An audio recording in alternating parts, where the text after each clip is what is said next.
Assalamualaikum warahmatullahi wabarakatuh.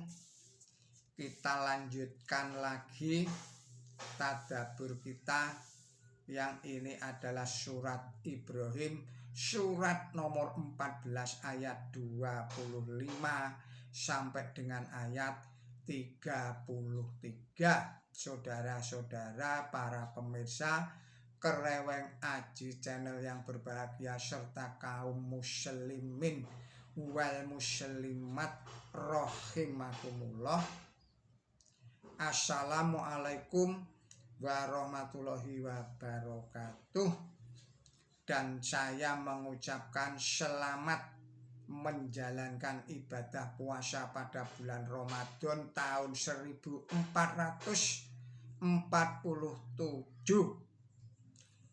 Semoga Allah memberikan kemudahan dan kelancaran kepada kita semua di dalam menjalankan ibadah puasa pada bulan Ramadan ini. Dan semoga Allah menerima semua perbuatan baik kita dan melipat gandakan balasan dan pahala darinya. Juga tidak lupa saya mengucapkan selamat berulang tahun kepada saudara-saudara yang lahir pada tanggal 5 Maret. Semoga Allah Subhanahu wa Ta'ala memberikan umur panjang yang barokah. Semoga Allah Subhanahu wa Ta'ala memberikan keselamatan di dunia dan di akhirat, lahir dan batin kepada saudara-saudara sekalian.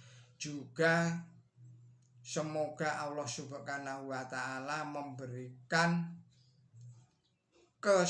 kesejahteraan, memberikan kebahagiaan, memberikan ketenteraman lahir dan batin, juga memberikan kelimpahan rezeki kepada saudara-saudara sekalian, rezeki yang halalan, yang barokah, yang toyiban, yang bermanfaat di dunia ini dan di akhirat nanti.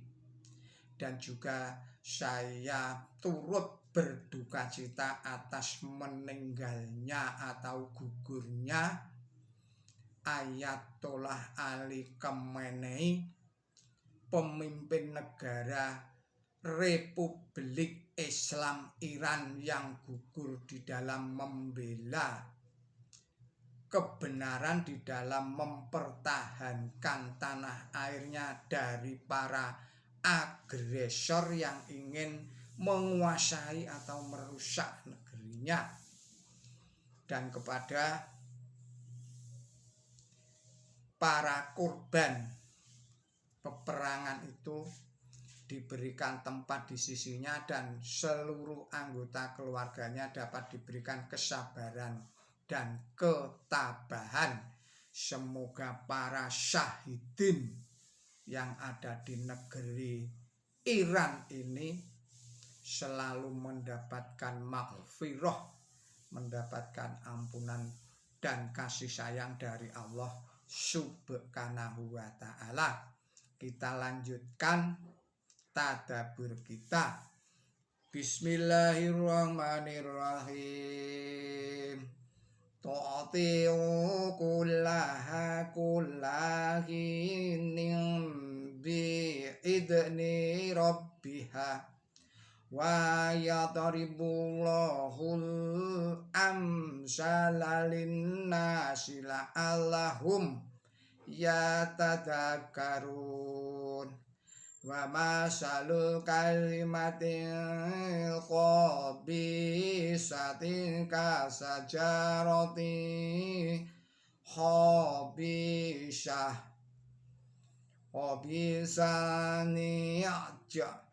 tasyad min fawqil ardi malaha min qarar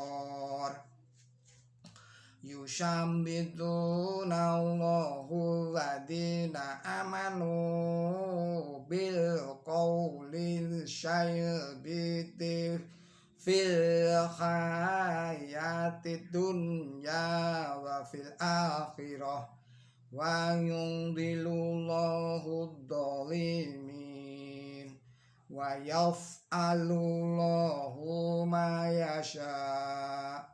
Alam taro ilal ladzina badzalu ni'matallahi kufran wa ahalu qaumahum darul bawar jahannama yaslaunaha wa bi'sal qarar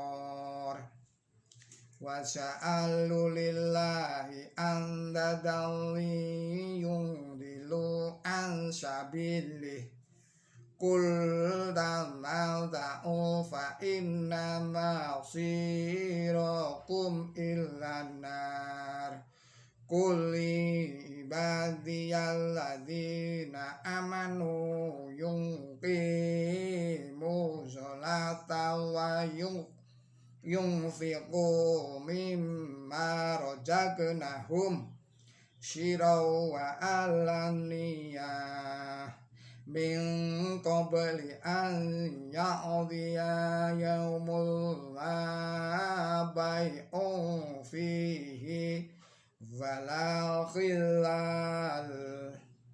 Allahul ladzi khalaqas samawati wal ardh wa anzala minas samaa'i ma'an fa akhraja bih minas samarati rizqan lakum wa syaqara lakumul fulka tajriya fil bahri bi amrih wa syaqara lakumul anhar wa syaqara lakumul syamsa wal qamara daibain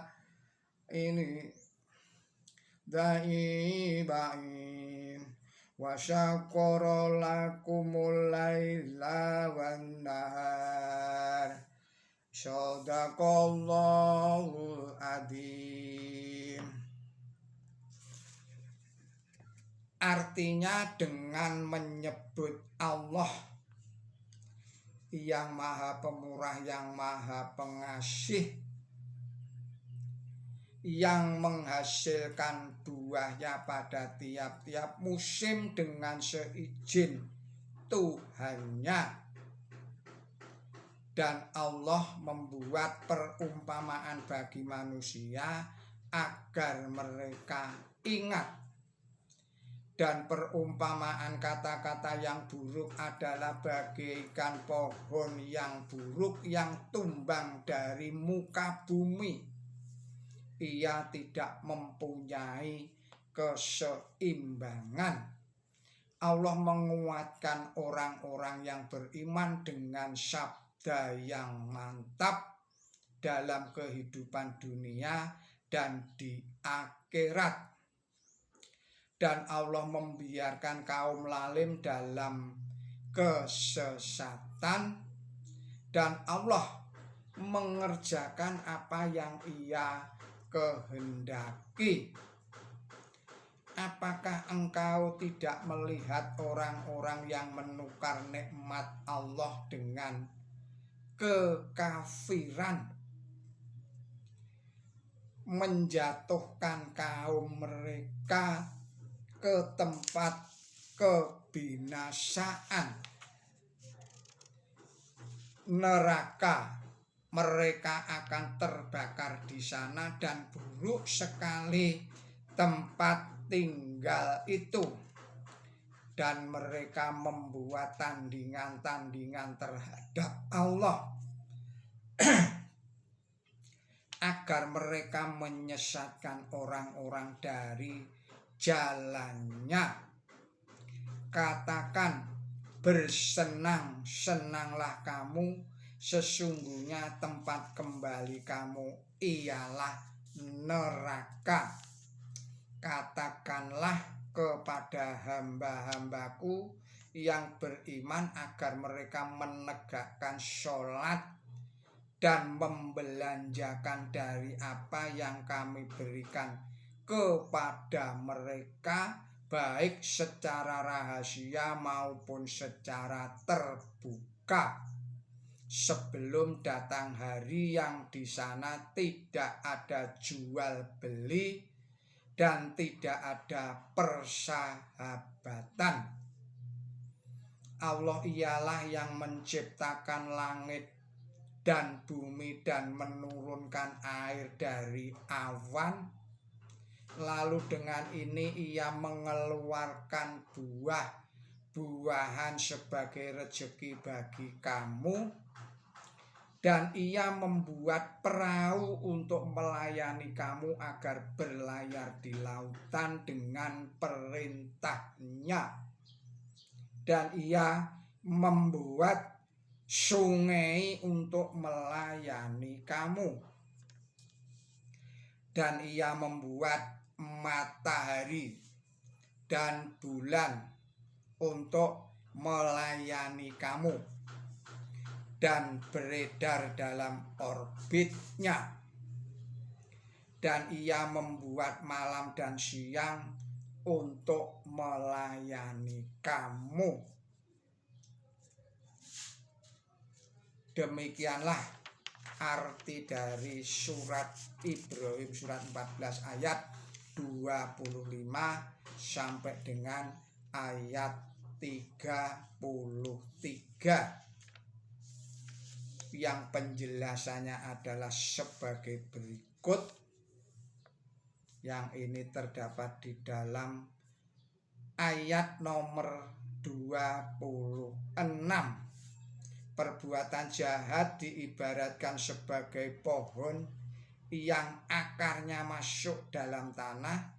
Oleh karena itu pohon semacam itu tidak dapat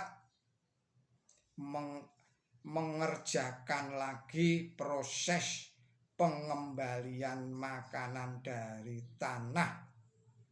Saya ulangi lagi. Perbuatan jahat diibaratkan pohon yang akarnya tidak masuk dalam tanah.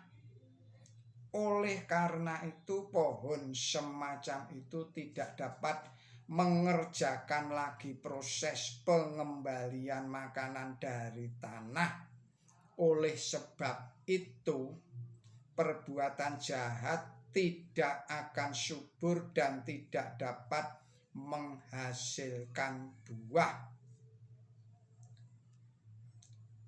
Kemudian penjelasan di dalam ayat ke-27. Allah mengerjakan apa yang ia kehendaki, tetapi hanya orang-orang lalim sajalah yang ia biarkan dalam kesesatan. Jadi sebab utama yang menyebabkan mereka tersesat ialah kelaliman mereka sendiri. Kemudian penjelasan pada ayat 28, mereka menolak nikmat Allah yang berupa wahyu yang ditujukan, yang tujuannya untuk membuat mereka menjadi bangsa yang besar dan mulia. Sebaliknya mereka lebih suka menukar itu dengan kekafiran. Kemudian penjelasan di dalam ayat 32. Di sini dan di dalam ayat berikutnya dinyatakan bahwa semua makhluk itu dibuat untuk melayani manusia. Ini menunjukkan bahwa manusia menduduki tempat yang paling tinggi dan paling mulia di antara sekalian makhluk. alangkah rendahnya manusia yang mau bersujud dan menyembah kepada barang-barang yang semestinya dibuat untuk melayani manusia itu sendiri. Demikianlah penjelasan dari ayat nomor 25 sampai dengan ayat nomor 33 surat Ibrahim. Demikianlah, mohon maaf atas kesalahan dan kekilapan saya. Billahi taufik wal hidayah. Ihdinas siratal mustaqim. Wassalamualaikum warahmatullahi wabarakatuh.